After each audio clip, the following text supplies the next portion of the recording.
El tercer punto a tomar en cuenta, hay que tener mucho cuidado. Los programas de becas escolares para empleados no son programas de compensación monetaria.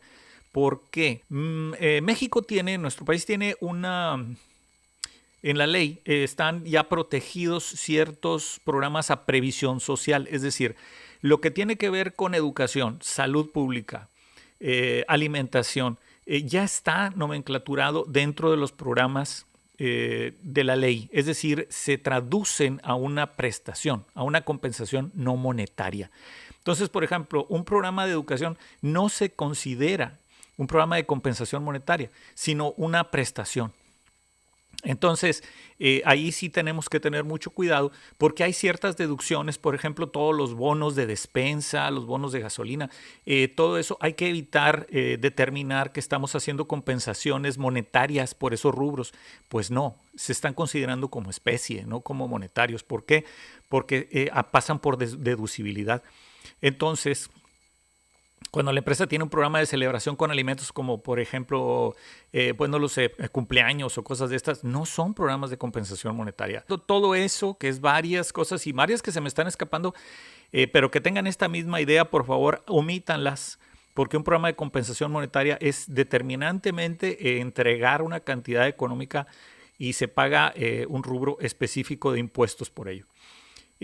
Ok, el punto número 3 nos dice que los programas de pago por puntualidad, sí, son compensación monetaria los pagos por puntualidad, pero no podemos dar un programa de compensación monetaria por llegar temprano a alguien que se le está pagando por llegar temprano.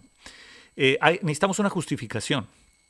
Cuando las empresas, por ejemplo, en este caso, no vamos a utilizar programas por premiar por llegar temprano, ¿verdad? Ni por irse tarde. ¿Por qué? Porque no hay una dificultad a la llegada. Por ejemplo, estamos en una zona urbana con vías muy accesibles. No puede ser.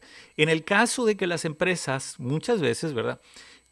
Pues no tengan vías eficientes y se dificulte llegar temprano, pues una opción sería dar este tipo de programa. Pero también les voy a decir, evitar esto es poner un transporte. Entonces ponemos un transporte y bueno, si se te pasó el transporte y no llegaste a tiempo, pues la culpa es del trabajador. Entonces, lo más adecuado y sugiero evitar estos tipos de compensación monetaria por premiar llegar tarde, porque luego, por premiar llegar temprano, porque luego llegar tarde parece una justificación.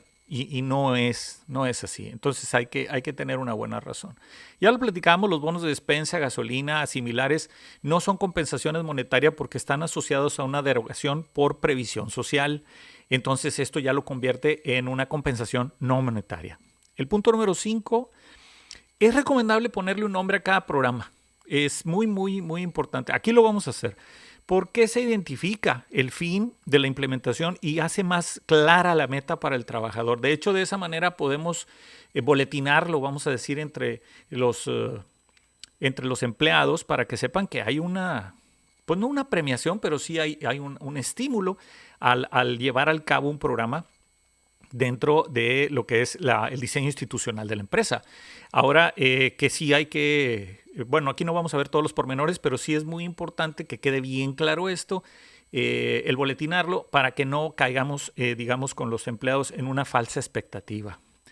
Y por último tenemos que el programa de compensación monetaria debe compensar al resto de las áreas productivas. Porque si hacemos, por ejemplo, es muy común decir tengo comisiones para la gente de ventas. Es cierto, una comisión para vendedor es una compensación monetaria. El detalle está en que no todos venden. ¿Y qué pasa?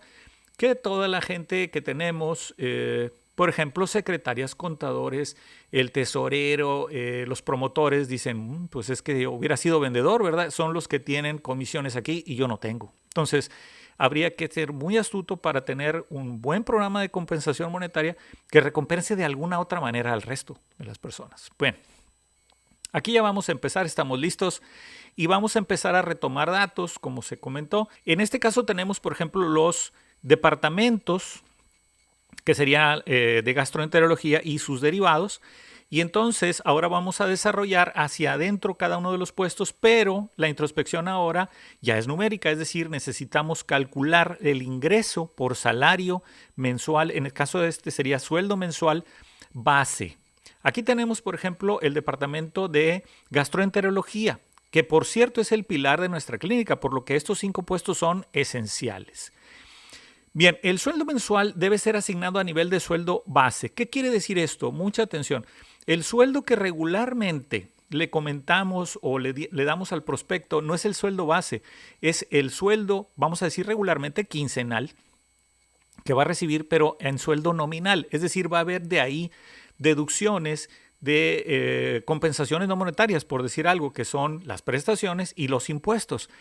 Lo que recibe directamente neto el trabajador, ese es el sueldo base. Muy bien, estos que ven aquí son sueldos base, de tal suerte que el sueldo mensual debe ser asignado a sueldo base. ¿Por qué?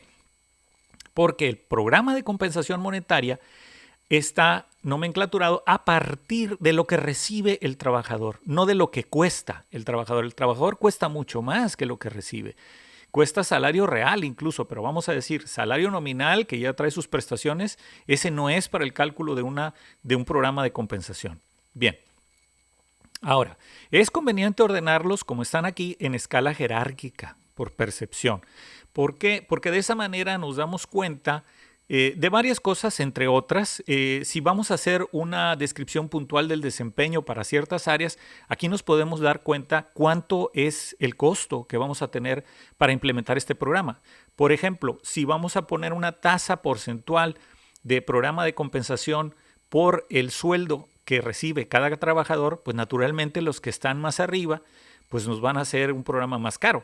Y los que están abajo, pues viceversa, al contrario, ¿no? Entonces, tenemos aquí 3 columnas porque nos podemos dar cuenta que el sueldo mensual que tendríamos para el promedio serían 280,000 pesos. El salario, aquí tenemos la nómina anual a salario base, ¿verdad? No a salario nominal. Está a un monto, digamos, respetable, pero lo estamos repartiendo entre 16 personas. ¿Por qué? Ok, atención, lo dijimos en la descripción de los puestos, pero aquí lo vamos a decir de nuevo.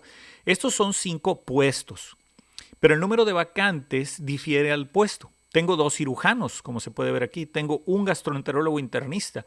Tengo 5 consultorios para gastroenterología. Por lo tanto, tengo 5 gastroenterólogos para consulta externa y así. Entonces, tenemos 16 personas como vacantes en este departamento. Y eso nos da el total nominal a salario base. Entonces, son datos muy útiles. Vamos a hacer el repaso de los demás departamentos que tenemos. En este caso, gastroenterología, luego tenemos endoscopía. En el mismo sentido, tenemos aquí los puestos, los sueldos mensuales. Este es un departamento mucho más económico, el promedio son 150,000 pesos.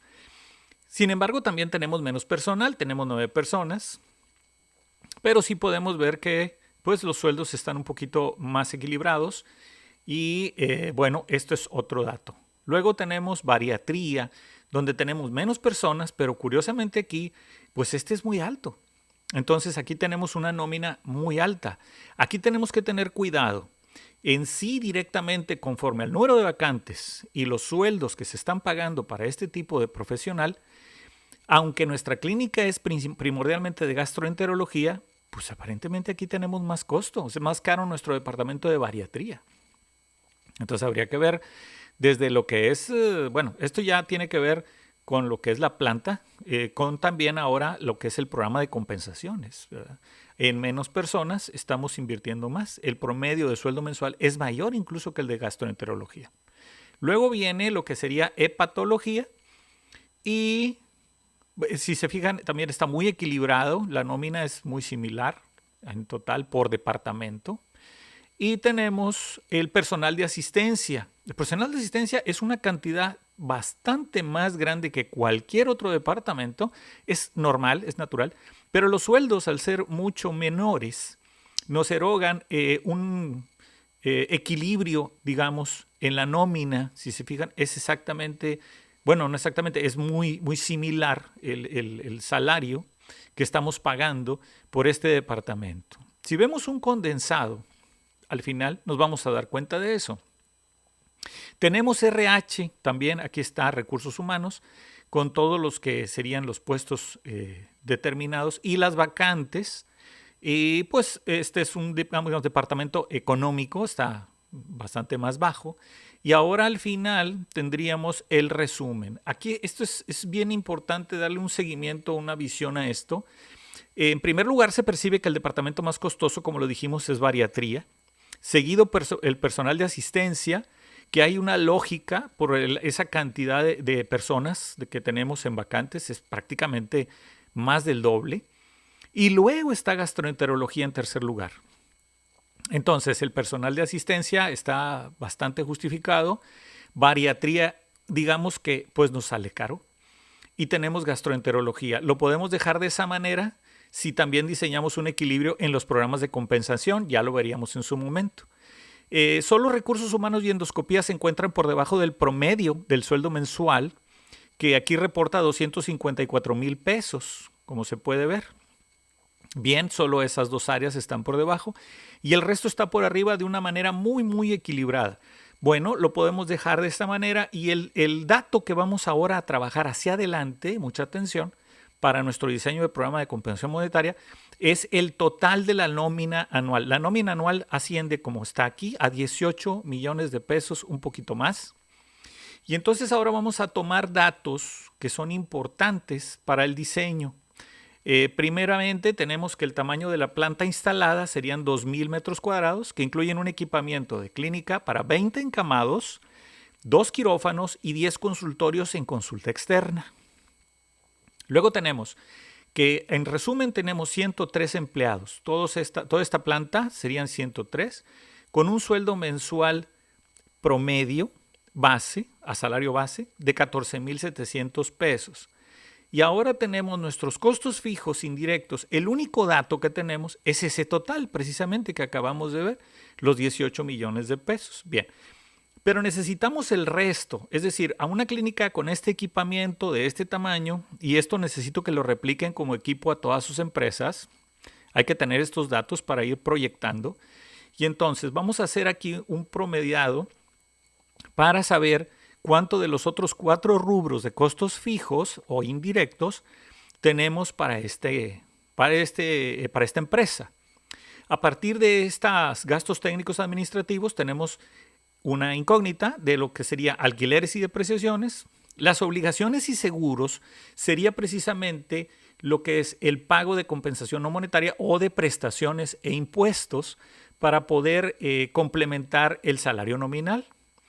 La capacitación y promoción de la empresa en total y los materiales de consumo. Bien, se proponen estos porcentajes en los que el 37% aproximado de ese total que tenemos de gastos técnicos y administrativos serían nuestras obligaciones y seguros. Esto, en resumen, quiere decir que si sumamos los 18 millones que se ven ahí, más los 6,700 que se ven en las obligaciones, obtendríamos en teoría el salario o el sueldo, perdón, que sería anual de toda nuestra plantilla, pero a nivel nominal.